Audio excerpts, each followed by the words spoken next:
Morning everyone. कैसे हैं आप सभी का स्वागत है आपके अपने चैनल दीप्ति द ब्लॉगर के चैनल पे। तो गाइज़ अभी ये मॉर्निंग का रूटीन है, तो मॉर्निंग का रूटीन से ही मैं यहीं से अपना ब्लॉग यहाँ से स्टार्ट कर दे रही हूँ। और अभी आप लोग देख पा रहे होंगे कि यहाँ मैंने इडली सांचा रख रखा है, क्योंकि मैं यहाँ इडली बना रही हूँ। और दूसरी तरफ हमने रख दिया है दाल, और दाल में हमने डाला है बीन्स, क्योंकि लौकी नहीं था। तो मैं बना रही हूँ यहाँ पे सांभर। तो सांभर के लिए यहाँ लहसुन, प्याज और हरी मिर्चियों को मैं कद्दूकस कर ले रही हूँ, यानी चॉप कर ले रही हूँ। और इससे मैं बनाऊंगी सांभर के लिए जो मसाले होते हैं वो मैं इसी में तैयार कर लूँगी। क्योंकि एक्चुअली मैं अचानक से सुबह सुबह बेटे की फरमाइश थी कि आज उसे लंच में केवल इडली ही ले जाना है, तो बस वही मैं जल्दी जल्दी तैयार कर रही थी। और यकीन मानिए, मतलब मेरे बेटे का स्कूल का टाइमिंग है 9 बजे, और उसे 9:45 घर से निकलना होता है। 8:30 बजे तक मैंने स्टार्ट किया है बनाना। फिर क्योंकि सुबह उठने के बाद जो झाड़ू वगैरह लगाना होता है, फिर पूजा वगैरह करना रहता है, तो फिर 8:30 मुझे हो गया था। तो यहाँ लंच बॉक्स रेडी हो गया है। वैसे ये रवा इडली बनाने का आइडिया मुझे अचानक से उसी ने दिया था, मुझे आइडिया नहीं, मतलब याद नहीं था। क्योंकि मैं सोच रही थी कि अगर पराठा पूड़ी वो कुछ नहीं ले जाएगा तो मैं अचानक इतनी जल्दी 10-15 मिनट में क्या करके दूँ। तो फिर अचानक उसी ने कहा कि मम्मी रवा इडली बना दीजिए, अगर सारा मटेरियल किचन में है तो फिर मतलब कोई सामान अगर घटा नहीं है तो प्लीज़ बना दीजिए। तो मैंने कहा कि चलो ठीक है, मैं वही बना देती हूँ। तो बस वही रवा इडली मैं बना रही हूँ, और ये बहुत ही जल्दी बन के रेडी हो जाने वाला लंच है बच्चों के लिए, और बच्चे बहुत पसंद से खाते हैं। तो ये चने का दाल है आधी कटोरी, और तकरीबन आधी कटोरी नारियल है। तो इसका मैं बनाऊंगी चटनी। तो बस चटनी बनाने की तैयारी मैं यहाँ पे कर रही हूँ। और आप लोगों से रिक्वेस्ट है कि अगर फर्स्ट टाइम आप लोग चैनल पे विजिट कर रहे हैं तो गाइज प्लीज़ मेरे चैनल को मतलब सब्सक्राइब कर लीजिएगा, लेकिन साथ में बेल आइकन भी ज़रूर प्रेस कीजिएगा, जिससे मेरे वीडियो का नोटिफिकेशन आप लोगों को मिल जाए और हमारी मुलाकात होती रहे हमारे चैनल के थ्रू ही। और वीडियो पसंद आता है तो फ्रेंड्स प्लीज़ लाइक और शेयर कीजिएगा, और वो कमेंट्स करना मत भूलिएगा, क्योंकि आपके लाइक और कमेंट्स मुझे नहीं मिलते हैं तो लगता है कि मतलब शायद आप लोगों को क्या लग रहा है क्या नहीं, मैं समझ नहीं पाती हूँ। तो यहाँ मैंने एक फूल डाल दिया है लहसुन छील करके, अब इन्हें मैंने भिगो दिया है, क्योंकि कुछ तैयारी पहले से नहीं थी। जितनी भी तैयारियाँ मैंने की है वो अभी मैं सुबह 8:30 बजे से कर रही हूँ, बेटे को स्कूल भेजने के बाद। फिर मैं यहाँ पे आप देख सकते हैं कि सांभर का दाल भी गल के खूब अच्छे से रेडी हो गया है।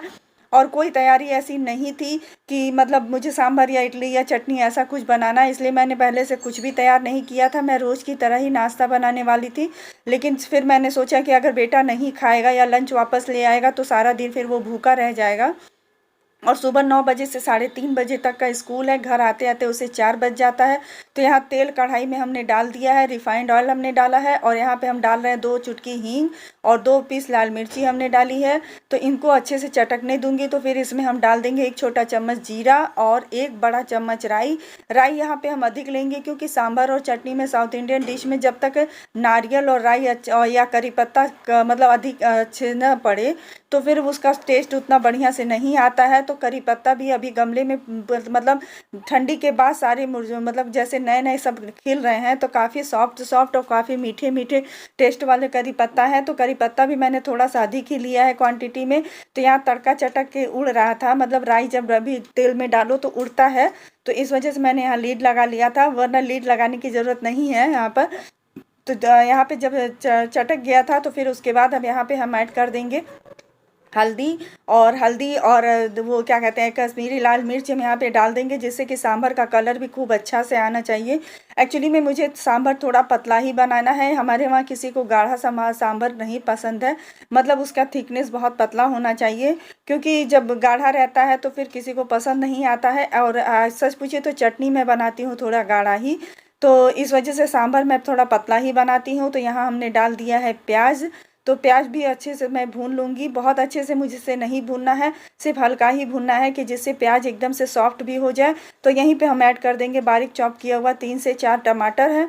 तो टमाटर को भी मैंने खूब अच्छे से डाल के इसे चला दूंगी, और चलाने के बाद इसे 2 से 3 मिनट तक धीमे आंच पे कुक करूंगी। जब ये अच्छे से सॉफ्ट हो जाएगा तब मैं इसमें सांभर ऐड करूंगी। तो यहाँ हमने ऐड किया है नमक थोड़ा सा, और थोड़ा सा हमने डाला है लाल मिर्ची पाउडर। एक्चुअली में नमक के सहारे ही ये गल जाएगा बहुत अच्छे से, वरना तो टमाटर खड़ा खड़ा ही रहेगा, मतलब उतना अच्छे से मिठास नहीं आएगा।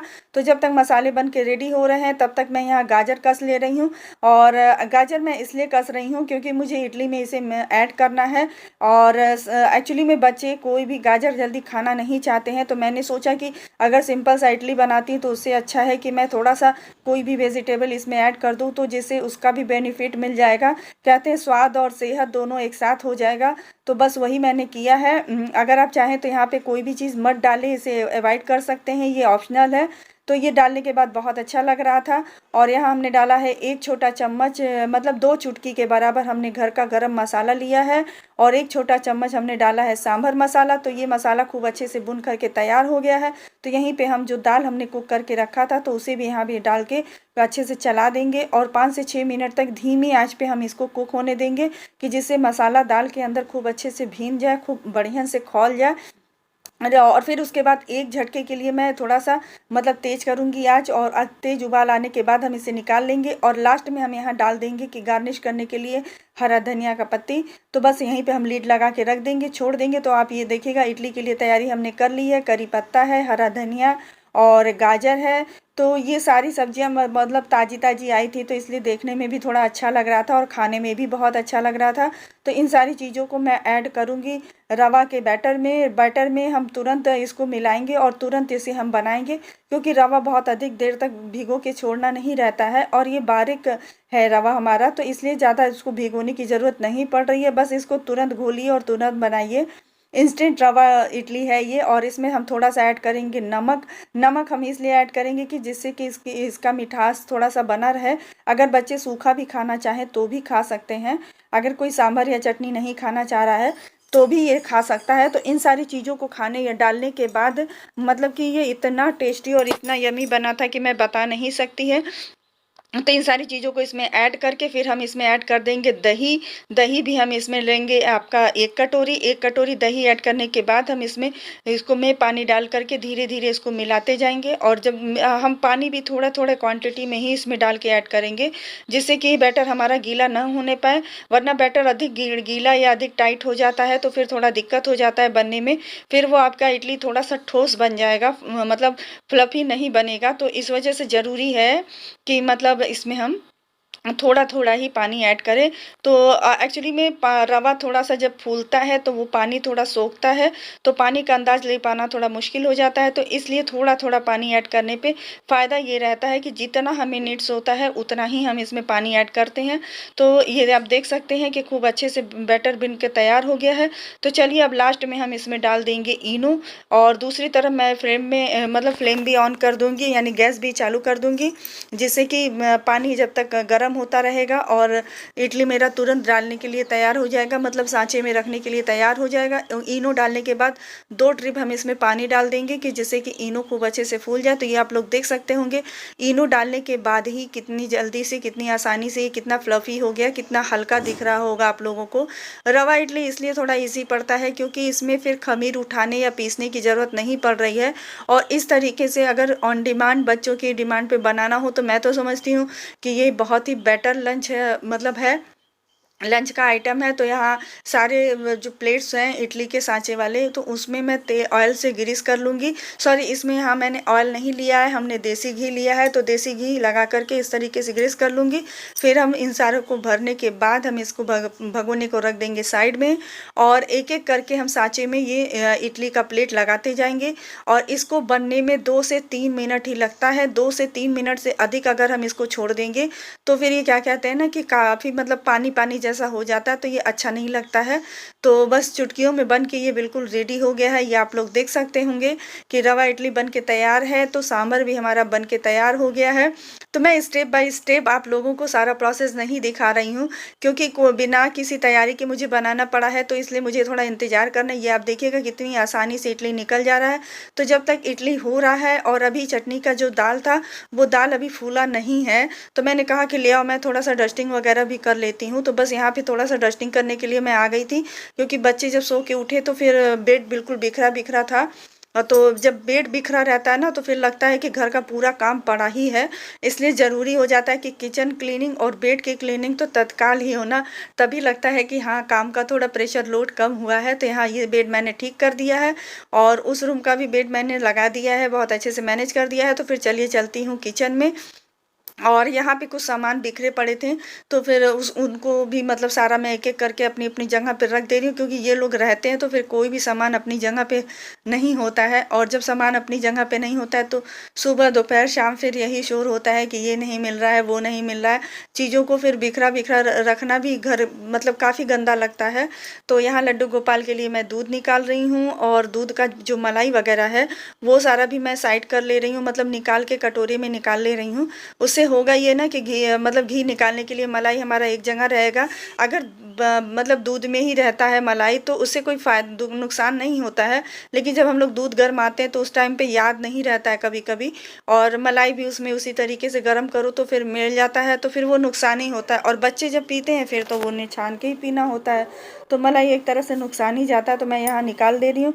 अब किचन क्लीनिंग भी साथ-साथ करती जाऊँगी। और अब मैंने देखा तो दाल भीग चुका था, तो चलिए मैं लगे हाथ इसी हाथ से मैं चटनी भी पीस करके रेडी कर ले रही हूँ, क्योंकि चटनी भी बना के मैं रख दूँगी तो जिसे जब खाना होगा तो फिर ये खाएगा। और इस समय बज रहे हैं सुबह के 10 बजे तक मेरा इतना सारा काम हो चुका था। और आज मैंने कोई पापड़ नहीं डाला है, पापड़ मैं डालूँगी कल यानी शुक्रवार को। ये थर्सडे का ब्लॉग है, थर्सडे को आप लोगों के पास पहुँचेगा। तो आप लोग ये देख सकते होंगे कि मैं अब चटनी पीसने की तैयारी कर रही हूँ, तो बस उसी का सारा सामान मैं निकाल रही हूँ जो फ्रिज में रखा हुआ था। तो चटनी पीसने के लिए चना का दाल, नारियल और हरी मिर्ची, थोड़ा सा लहसुन, इन सारी चीज़ों को मैं डाल के इसमें मिक्सर में ही चला दूँगी। और इसमें मैं ऐड करूँगी दही आधी कटोरी, और 1 कटोरी हम यहाँ पे ऐड करेंगे इमली का पानी, इमली का जूस, और 1 छोटा चम्मच जीरा और नमक अपने टेस्ट के अकॉर्डिंग। और चटनी भी हम गाढ़ा या पतला अपने टेस्ट के अकॉर्डिंग ही रख सकते हैं, जितना हमें गाढ़ा या पतला लेना होता है या हमें पसंद हो तो बस उसी हिसाब से रख देते हैं। तो ये सारी चीज़ों को हम यहाँ पे मिला देंगे। मिलाने के बाद फिर हम चटनी पीस करके रेडी कर लेंगे। तो आज दिन भर का मतलब सुबह का रूटीन जो मेरा था वो मैंने आप लोगों के साथ शेयर किया। मुझे लगा कि ये शेयर करना बनता है। कभी-कभी होता है ना कि हमें पता होता है, बट कभी-कभी हम अपनी ज़िम्मेदारियों में कुछ चीज़ें भूल जाते हैं। तो जो लंच था वो मैंने आप लोगों के साथ बेटे का लंच शेयर किया है, वही सारा मतलब वही आइटम्स अभी नाश्ते में भी मैं चला दूँगी, नाश्ता भी वही रहेगा। और चूँकि जिसे मतलब जो आइटम पसंद रहता है अगर वो बना दो फिर तो फिर पूछो मत, फिर तो सब दिल से खाते हैं। तो यहाँ पे मैंने 1 बड़ा चम्मच लिया है देसी घी, और उसमें हम ऐड करेंगे राई, करी पत्ता और 2 सूखी मिर्ची, जिसे मैं तोड़ करके डाल के मतलब तड़का लगा दूँगी, चटनी के लिए तड़का तैयार कर दूँगी। तो वही बस मेरा यहाँ पे रेडी हो रहा है। तो फिर चलिए गाइज़, मिलती हूँ फिर अगले ब्लॉग में, और उम्मीद करती हूँ कि आज का ब्लॉग आप लोगों को पसंद आएगा। तो बाय बाय, टेक केयर।